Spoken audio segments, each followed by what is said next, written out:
Australia நாடுகளில் சதித்திட்டம்.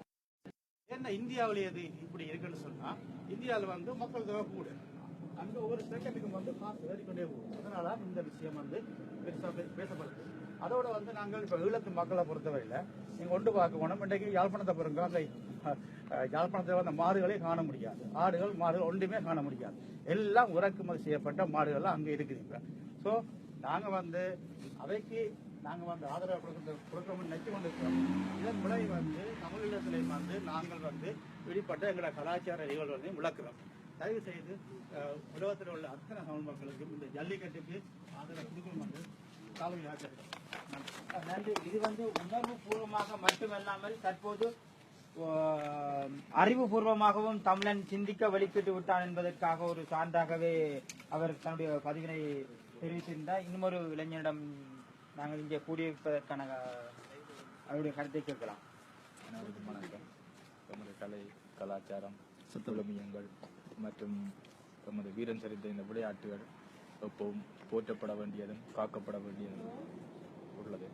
ஆகவே இந்த சில அந்நிய நிறுவனங்களின் வேண்டுகோளுக்கு அமைவாகவும் தங்களது ஆதரவாகவும் இந்த சுய லாபத்துக்காகவும் இந்த ஜல்லிக்கட்டை தடை செய்திருக்கின்றார்கள். ஆகவே தமிழகத்தில் இந்த ஜல்லிக்கட்டு விளையாட்டானது தடையை நீக்க வேண்டும் மற்றும் தமிழகத்திலிருந்து இந்த பீட்டா அமைப்பை தடை செய்ய வேண்டும் என்று கருதியும் எமது தாய் தமிழக உறவுகளுக்காக எமது கரத்தையும் இந்த சுவிஸ் நாட்டில் நாங்கள் நீட்டியிருக்கின்றோம். அந்த வகையிலே இந்த கொட்டும் பனியிலும் நாங்கள் எல்லோரும் ஒருமித்த குரலாக இவ்விடத்தில் கூடியிருந்து எமது ஆதரவையும் எமது தமிழக உறவுகளுக்காக எமது தமிழ் பாரம்பரியங்கள் காக்கப்பட வேண்டிய ஒரே ஒரு காரணத்துக்காக நாங்கள் இந்த இடத்தில் கூடி எங்களது ஆதரவையும் பதிவு செய்து கொண்டிருக்கின்றோம். ஆகவே தமிழகத்தில் தொடர்ந்தும் இந்த எழுச்சி போராட்டங்கள் மிகையாக நடைபெற வேண்டும் என்று கூறிக்கொண்டு இவ்விடத்தில் எமது பதிவுகளை பதிவு செய்கின்றோம். நன்றி.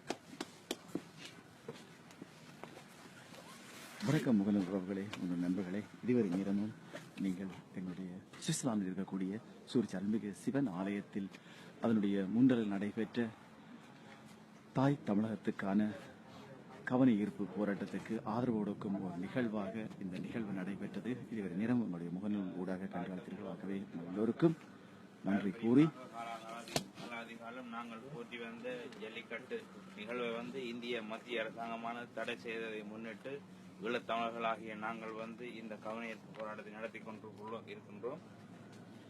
தொப்புள் கொடி உறவுகள் தொடர்ந்து 5 நாட்களாக நடத்தி வரும் இந்த போராட்டத்திற்கு எமது முழுமையான ஆதரவை வழங்குவதோடு இந்திய மத்திய அரசை வன்மையாக கண்டிப்பதோடு ஜல்லிக்கட்டு தடையை உடனடியாக நீக்கி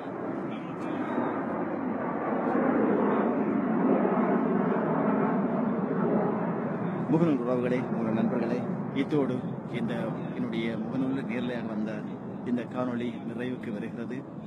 மீண்டும் இன்று இரவு வேலை முடிந்ததும் உங்களுக்கான இந்த புகைப்படங்கள்